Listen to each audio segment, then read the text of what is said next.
Hello नमस्ते दोस्तों, आपका अपना यूट्यूब चैनल इंजीनियर गुरुजी में स्वागत है। दोस्तों आज हम लोग कक्षा 10 का मैथ स्टार्ट करने जा रहे हैं। वो टॉपिक है आपका बहुपद यानी पोलिनोमियल का आज हम लोग इंट्रोडक्शन यानी परिचय क्लास को देखेंगे। तो चलिए ध्यान दीजिए, जैसे कि आप लोगों को स्क्रीन पे दिख रहा है, हम लोग सबसे पहले बात कर लेते कि आखिर बहुपद क्या है ना। बहुपद को हम लोग अंग्रेजी में कहते हैं पोलिनोमियल, है ना। और ये आपका इंट्रोडक्शन यानी परिचय क्लास है।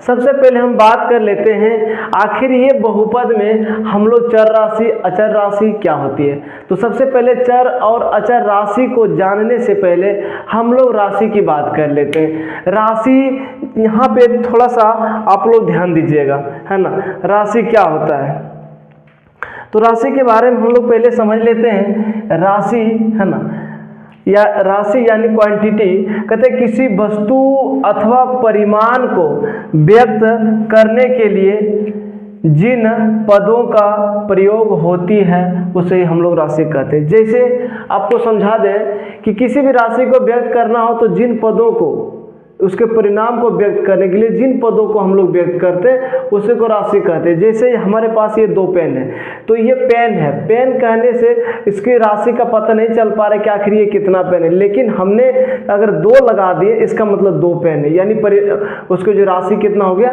दो हो गया, है ना। तो ये था आपका राशि। राशि आपको बता देना चाहते हैं कि ये राशि आपका दो प्रकार के होते हैं। तो सबसे पहले हम लोग बात कर लेते हैं, है ना। राशि जब दो प्रकार के होते हैं तो पहले हम चर राशि की बात कर लेते हैं। वेरिएबल क्वांटिटी, चर राशि क्या होती है, जिस राशि का मान गणितीय प्रक्रियाओं में बदलता रहता है उसे ही हम लोग चर राशि कहते हैं। तो चर राशि जैसे आप लोगों के सामने एग्जांपल है ABC यानी XYZ, ये एक ऐसी राशि है जो गणितीय प्रक्रियाओं में लगातार ही अपने मान को बदलता रहता है ना।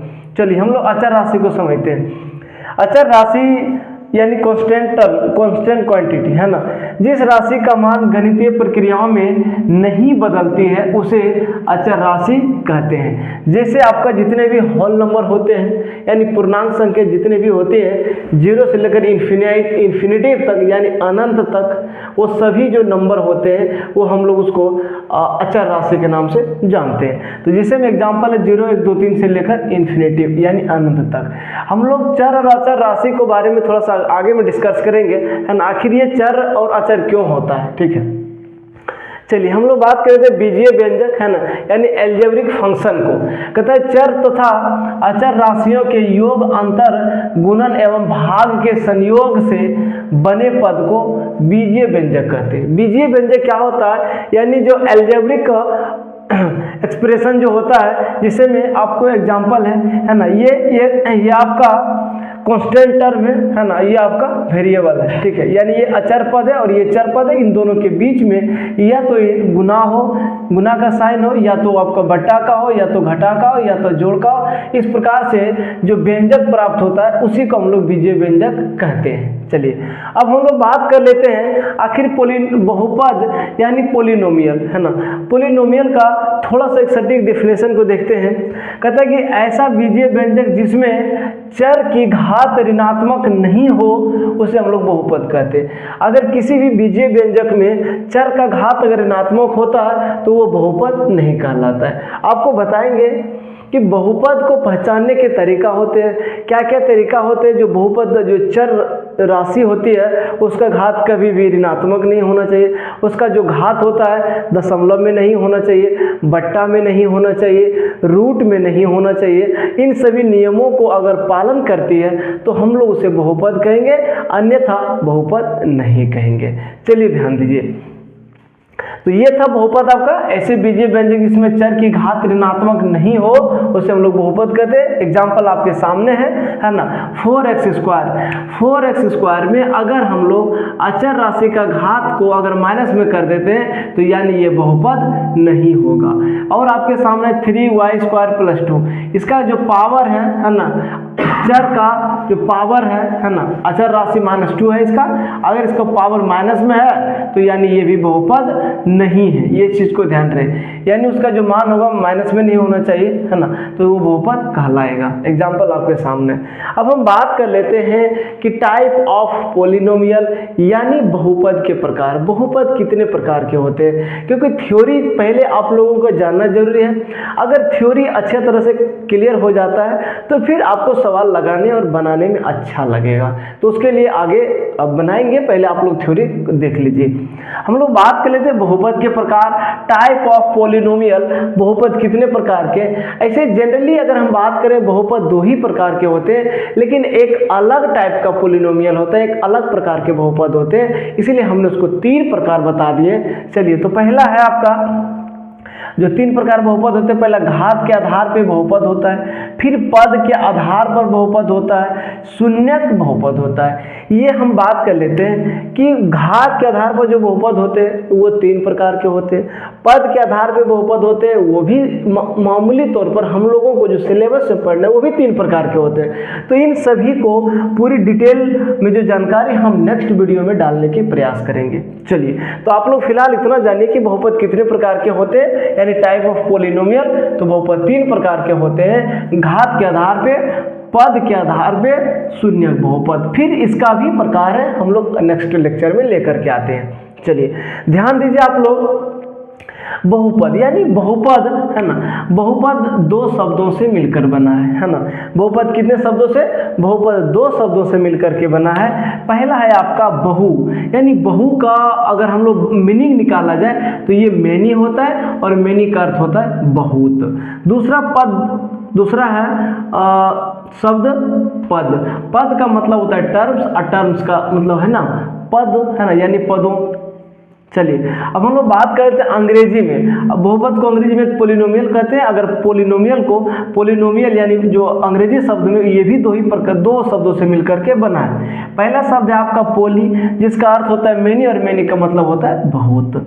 दूसरा शब्द है नोमियल, नोमियल का अर्थ होता है टर्म, और टर्म का मतलब क्या होता है पद। यानी बहुपद का शाब्दिक अर्थ हम लोग निकाले तो बहुत सारे पदों को मिलने से जो प्राप्त होता है, बीजे बेजे जो प्राप्त होता है, उसी को हम लोग बहुपद कहते हैं। ठीक है, यानी बहुपद, है ना, 1 पद, 2 पद, 3 पद, 4 पद, ऐसे बहुत प्रकार के होते हैं, है ना, लेकिन इसके बारे में हम लोग नेक्स्ट वीडियो में समझेंगे। फिर हम बात कर लेते हैं घात क्या होता है, यानी पावर क्या होता है। कहता है किसी संख्या का घात वह संख्या है, वह संख्या जो बताता है कि उस संख्या का कितना बार गुना है, उसे ही हम लोग घात कहते हैं। जैसे एग्जांपल आपके सामने, जिसे हमने लिखे कि 3 के पावर 4 है, यानी इसका ये पावर, है ना, ऊपर वाला हम लोग कहते हैं पावर यानी घात, नीचे वाला को कहते हैं बेस यानी आधार कहते हैं। ये 3 के पावर 4 जो लिखा है, ये बता रहा है कि इस संख्या को यानी 3 को गुना में कितना बार लिखना है। तो ये कौन बता रहा है, उसका पावर बता रहा है। अगर 3 के पावर 4 था तो हम लोगों ने 3 को 4 बार लिखे हैं गुना में।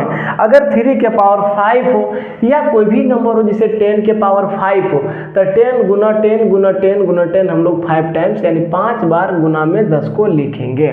क्लियर। और कोई एग्जांपल आप लोग ले सकते हैं, जैसे हम कहें कि 4 का पावर 6 है, 4 का पावर 6 है, इसका मतलब है कि 4 आपका बेस है, 6 आपका पावर है यानी घात है। तो 4 को गुना में 6 बार लिखना है, तो ये कौन बताता है, तो उसका घात बताता है, उसका पावर बताता है। तो इस तरह से आप लोगों को समझ में आ गया होगा, है ना।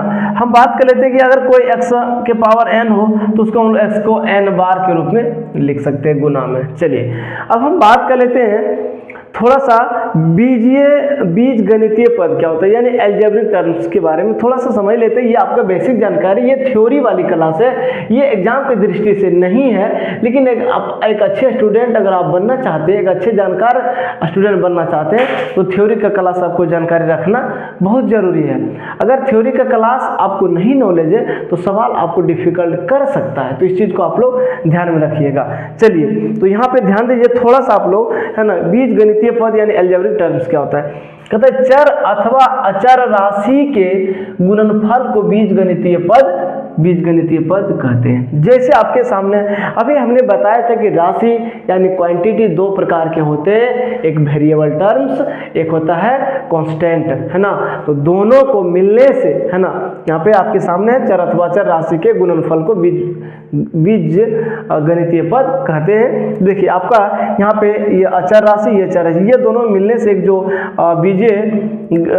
बीज गणितीय पद बने उसे हम लोग क्या कहेंगे, है ना, बीज गणितीय पद कहेंगे। जैसे आपके सामने ये भी है ना, 4/3 x स्क्वायर वाई स्क्वायर को -5/2 xy।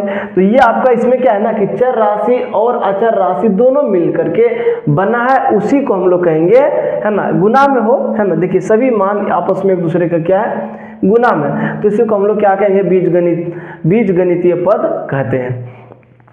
चलिए ध्यान दीजिए थोड़ा सा, हम लोग ये बीज गणितीय पद का गुणांक क्या होता है, यानी जो कोफिशिएंट ऑफ एल्जेब्रिक टर्म्स, है ना, बीज गणितीय पद का गुणांक क्या हो, गुणांक क्या होता है, इसके बारे में समझते हैं। जैसे आपके सामने ये आपका एक बीज गणितीय पद है, तो एक्स स्क्वायर के साथ में क्या गुना है, 2। पूछा जाता है कि आप बताइए इस बहुपद का गुणक कितना होगा, तो 2 होगा। इस बहुपद का गुणक कितना होगा, तो 4/3 होगा। इस बहुपद में गुणक कितना होगा, तो -5/2 होगा। उसी प्रकार से ये भी है, कहता है बीज गणितीय पद के गुणांक में उपस्थित अचर राशि को बीज गणितीय पद का गुणांक कहते हैं, है ना। जैसे यहाँ पे लिखा है 4x स्क्वायर का गुणांक, अगर 4x स्क्वायर ये कोई एक बीज गणितीय पद है, तो इसमें अगर आप लोगों को तो इसका कोफिशिएंट पूछा जाए, गुणक पूछा जाए, तो 4 बताएंगे। जैसे 9/4 x स्क्वायर वाई स्क्वायर, इसमें से अगर बीजगणितीय पद में आपको गुणांक पूछा जाए, है ना, तो 4 कितना होगा, 9 होगा। अब हम बात कर लेते हैं, है ना, ये चीज़ें आप लोगों को उम्मीद है कि समझ में आ गया होगा। बाकी जो बहुपद के प्रकार होंगे, घात के आधार पर या पद के आधार पर शून्यक बहुपद क्या होता है ना, इन सभी चीज़ों को, और जैसे मान लिया जाए हम लोग बात करते हैं कि बहुपद का शून्य कैसे निकाल लेंगे, है ना, सारी चीज़ों को हम लोग नेक्स्ट लेक्चर में लेकर के आ रहे हैं। तब तक इस वीडियो को समाप्त करते हैं। जय हिंद।